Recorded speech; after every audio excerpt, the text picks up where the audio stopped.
Okay, this was the question where they're discussing the length and the breadth of the Swedish flag, and you can have any sort of different sizes of flags. You know, we can get these really big ones that go on the top of the house, but we can also get these small ones that you guys have when it's your birthday. And the ratio between the length and the breadth is always on the Swedish flag that the length is 8 to the ratio of 5. So we talk about it as being this ratio, 8 to 5. So length to breadth on the Swedish flag would be, if you had 8 decimeters here on the length, you'd have 5 decimeters here on the breadth. So if we had a flag that was twice as big, that was 16 here on the length, we think, okay, how have we gone from 8 to 16? We've multiplied it by 2. So what would we do with the breadth? How would we do it? We'd do exactly the same thing to get the same ratio. 5 times 2 would give us 10. So if we had 16 decimeters in length, we'd have 10 decimeters in breadth. What would we do then if we instead had 4 in length? Well, how would we go from 8 decimeters to 4? We would multiply by a half, or divide by 2, that's the same thing. If we multiplied this one by a half, we'd have to multiply this one by a half as well. Half of 5 is 2.5. So if we had a Swedish flag that was 4 decimeters long, it would be 2.5 decimeters high.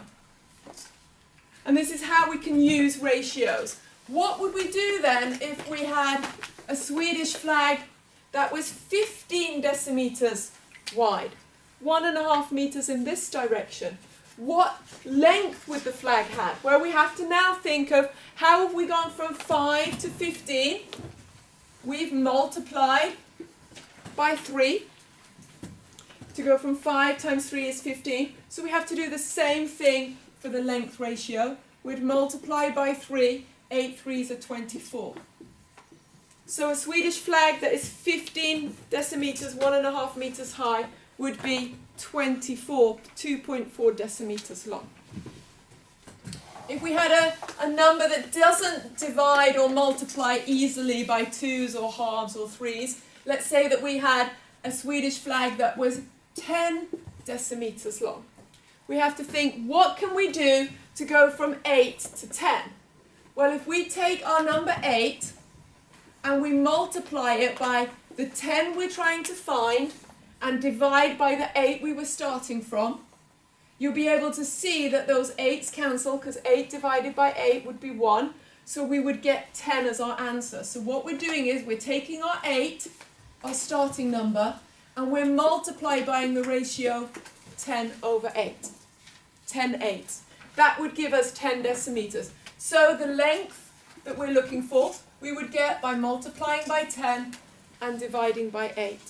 So here we have 50 divided by 8, which we can work out.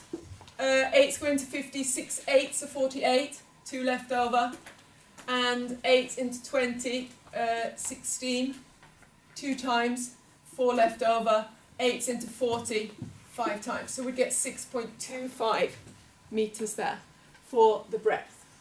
Okay? So as long as you keep this ratio the same, the relationship between length and breadth, if we want to check that we've done everything right, we can take 10 and we can divide it by 6.25, and we can check that that should give us exactly the same as 8 divided by 5. And if we want to do a little quick check on our calculators, and we take 8 divided by 5, it gives us 1.6. And if we did 10 divided by 6.25, it also gives us 1.6.